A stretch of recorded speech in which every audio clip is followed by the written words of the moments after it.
Jacob. I'm Yuri. We're going for a drive.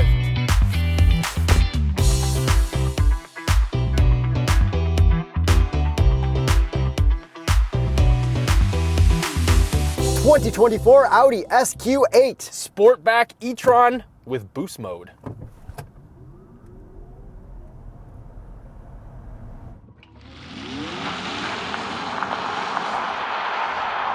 Smooth. Very smooth. I wouldn't call that too boosted though. Not too nutty at all. Horsepower and torque. Up to 496 horsepower and 718 pound-feet of torque in boost mode from 3 electric motors and a 114 kilowatt-hour battery pack. So this is the SQ8 E-tron. It is smaller than a regular SQ8 in every single way, but this one is electric. Yeah, and it basically looks like the gas version of the SQ8 as well. Just happens to be electric. And on the inside, it's pretty much exactly the same as a normal Audi as well. Is this the most perfect electric car? It's definitely one of them because it's just simple. It's just a normal car that happens to be electric in the best way possible. All right, let's start it off with some handling through Cliche Corner. Are you in dynamic? I am now. That was super easy to do, and I do have traction fully off, so let's see what it's going to let me do. Okay, I would call that slightly playful.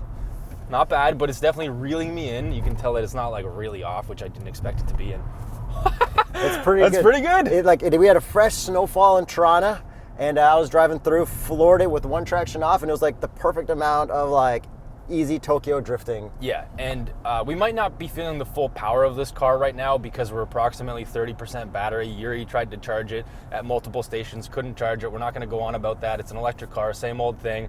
Follow us on Instagram, you'll see the stories. Yeah, it's on at Yuri Tershin. I'll save it in one of those things. Yeah, there you go.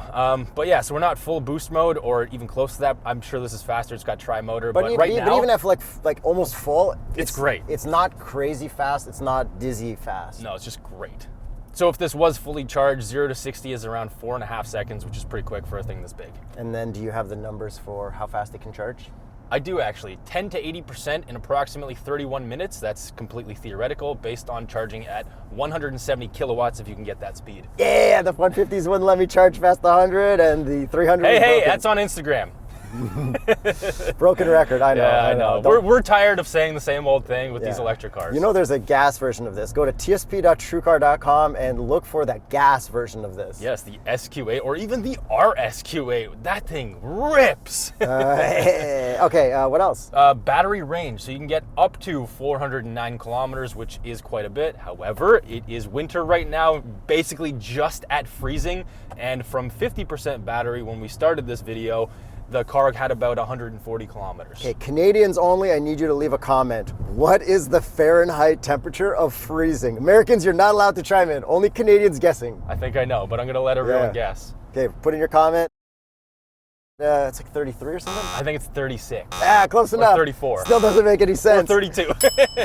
Yeah, but let's get back to the real good stuff about this. The suspension is really nice. It's got adaptive air suspension. It has many, many different drive modes that are super easy to get into, just like a gas-powered Audi would. Yeah, well, it's easy to get into, but then like you have to click the capacitor button a bunch of times. It's easier to click and then scroll. It's not like a dial that you can turn like in an Acura. Just use the infotainment. Just keep it in efficient. Yeah. And then there is also a I'm running out of range mode, which will like reduce heat and stuff so you can get a little bit farther. I had a little bit of range. Oh, I didn't have range anxiety, but I was down into the red, having a good time, almost getting the chargers and stuff. Yeah. But back to that good stuff, like I said, we do have paddles up here. The paddles do not control any transmission, but we can just click them and then you get extra boost regen. 2 regens from the left, which is nice, but not a full stop. Gotcha. And there is no one pedal driving in this. Good.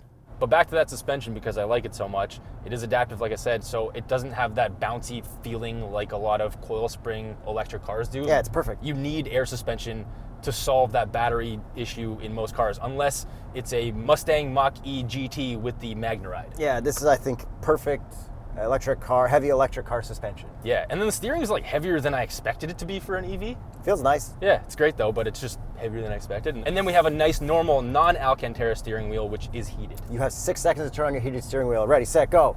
Let's see here.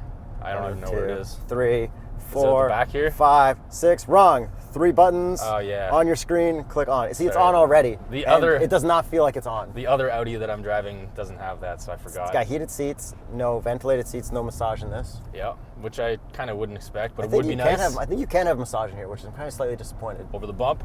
Oh, that's suspension. It's good. It's good. That's Glorious. the best part of this. Okay, so through cliche corner, I'm not going to rip it, but that tri-motor design is front axle, 1 motor, 2 motors on the rear axle, so theoretically it can send more power because it makes more power in the back. One more. Yeah, it's all right. Yeah, that's Okay, let's get to the looks, because that is fantastic about this as well. with me behind the wheel. So the shifter is like a rocker toggle. Forward is for reverse, drive is back.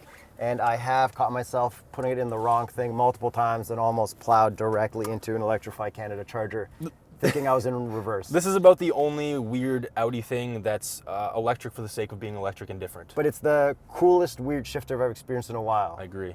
I guess I'll just try matting it. No. Whoa! Hey, more fun that way. Better than boost mode. Who would have thought? Okay.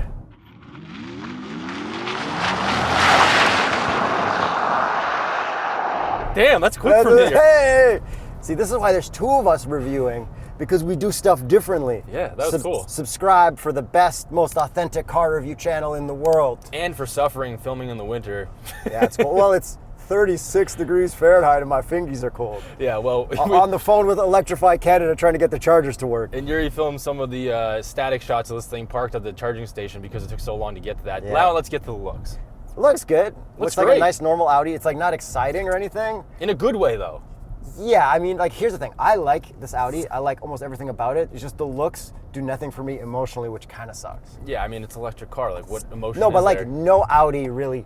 No, like the SQ8 doesn't really do it for me, like the normal one. Yeah, that's fair. The RSQ8 a little bit. If you add the what's that tuning company that had all the cool stuff on it in I green? think Abter. Oh, no, you probably like the ridiculous Mansory Yeah, or yeah, whatever. yeah. There's some of the that like does it more for me. Yeah, yeah. But the front end looks really well put together with the headlights and everything. It's like a very aggressive looking front end. Yeah, and it's got a little bit of a Volkswagen to it, where you get the light bar all the way across at night, which is cool. The headlights look cool. The taillights look cool, like always. That's just like Audi's thing. Like, And the wheels look cool. Like, Audi never screws up wheels. the wheels look cool. They don't look electric-y. No, which is great. Yeah, and what would be the Continental recommended tire for an electric-y SQ8? For a day like today in the winter, the Viking Contact 7. Heck yeah. Great tire. Speaking of tires, the tire pressure was going down in the rear driver's side tire, Yeah. but it didn't give me a warning until after I filled it up. It was like 20 PSI low, so I filled it up, and then later, and I checked them all, and now they're fine, but it's still giving me a warning. There's a PSA. Check your tires at least once a month in the winter. I'm shocked that it just doesn't show you all your pressures in here for I am too. like a Audi. You know, like what? This thing is like the future with every Like possible technology in it. My Abarth can barely even drive, and it tells every tire what the pressure is. Yeah. And with the looks, this being the SQ8 version, it gets slightly wider fender flares, which look great. Oh, heck yeah. Okay, I like this color. Yeah. Like, not in general, but compared to what's on the road, it's pretty cool. It's like the chalk, but more bluish. Yeah, okay. And then I like how it kind of counters the black painted stuff at the very front. Like, if you got this in like a cool, like lighter yellowy color, I think it would look more fun. I don't know if they have it in that color, but I do like those fun Audi colors. Right, yeah. No, everything about this, I love it from the exterior. Do you like that it's coupe? I'm okay with Because it, you can get it in non-coupe. which I would prefer, but this looks It great. looks cool. And I had my kids skating stuff in there. We went like ice skating and stuff. Total room. I got like the skate, like folding thing or whatever. Sure. Like, I feel like I could have a kid in here, no problem. I mean, you did have a kid in here. No, I mean, problem. like, I could live with this amount of Yeah. space. Like, I don't need that extra little bump. And I actually fit behind myself at 6'1.5", no problem, which is really nice in a coupe. You're sitting in front of a rear-facing child seat. I am, and I'm comfortable. Like, Yeah. it is touching right now, but I am comfortable. The rear window, the visibility, it's like very small. There's no wiper back there, so that sucked. I had to Ooh. defrost a bunch. Yeah. 'Cause Wow, coupe- taking a page out of Hyundai's book. And then because of that, it's hard to see my rear-facing mirror in the middle. Because it's like I'm like have to like either look out the back or look at the mirror. Yeah. And then these seats up here are very comfortable, very well bolstered. Surprisingly more bolstered than I expected, but it's also an S. Up, down, lumbar, like, man, this whole thing is just like, Even I have it on the passenger seat. Damn. it's they don't screw anything up here. And then the inside materials are nice. We've got this cool carbon fiber thing, which I'm sure you like, and everything else is nice, expensive looking gloss black and just dark, nice materials. Yeah, we have the same infotainment that we would find in a gas-powered Audi, so everything's very simple to use. We have Android Auto, Apple CarPlay. It is optionally wireless if you plug it in. And I used my navigation with a Google Assist to find the charging station, so hopefully it preheated on the way there, which I don't think it made any difference. Probably not. Okay, The thing that really sucks about this car, the cup holders, they're like super deep down there. They're like an oval shape. I had a coffee reusable container there, and like it wouldn't fit. I floored it, and it spilled, and it's just bad. But if it was a small Starbucks, I don't know about a Timmy's. No, it needs to be like a narrow tall cup, which is weird. Yeah, so that's like, a fail. Yeah. Biggest fail in like a long time. What about the visors? They usually pass. Oh, they fly off. 3, 2, 1. Gentle. Yeah, it's gentle.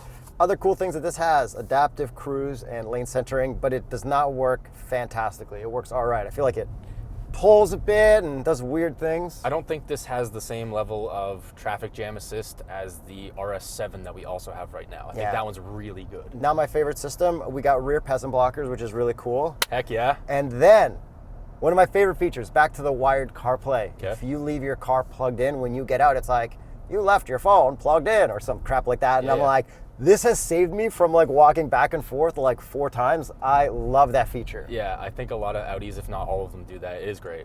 And then other conveniences, the trunk does have a lock and just close button, which is fantastic. Proximity touch on the front door handles and the back door handles. The mirrors fold in when you lock your door, which is good. But the thing that sucks, it's got those weird door handles that are not mechanical, but they like kind of look like they're mechanical. So like you pull and then like an instant later, then it opens. That means it probably won't freeze up. Yeah, I just don't like fully electronic stuff. I know. You know, it just Yeah. it's got that weird feeling of like, oh, just I want mechanical feeling stuff. It be the future, Yuri. Yeah, and then it's got 360 cameras and stuff. What's funny is they got caked over while I was driving, and there was like a little thing that said like, go clean off your camera. So I appreciate it telling me that like, yeah, I can't see. But it's not like a Volkswagen where the little badge pops out and it just blasts water onto it. No, I wish. I'm surprised. Wait, Volkswagen has that? Yeah. With water? Pretty sure. No. Sorry. The Volkswagen camera is in the badge, so it's always clean. Yeah, something else has water. With like Cadillacs or something. Oh, there's a lot of cars with Oh, water. and the sound system in this, really, really, really good. I super enjoy my time listening to stuff in here. It just felt like, whoa. Nice. Because I don't have a good sound system at home. The Mazda Bose system. That system's okay, but this is like, Yeah. you know, Yeah. luxury. And what's cool is when you slow down, you get a little bit of electric noise. That's a good sound. But when you come to a stop, it's not humming constantly like some other electric cars do. Go a little bit. It's good. That's a great sound. But you can't turn it off while ripping and stuff. It's just, it is what it is, but it's not offensive. Okay, pretty quick review. I think that's everything about this. Yeah. Should we get to the price? Absolutely. This starts at $110,900. Canadian. This one's optioned out to $136,790. Okay, obviously I have trouble with electric stuff out in public. It doesn't ever work. I wouldn't really recommend it, but you know what this is good for? Cars are getting stolen in Toronto. They don't really steal electric cars. They're not going to steal this. Yeah, you can't charge this in Ghana if you can't charge this in Toronto. Exactly. So what you're giving up in convenience for charging, at least your car's not getting stolen.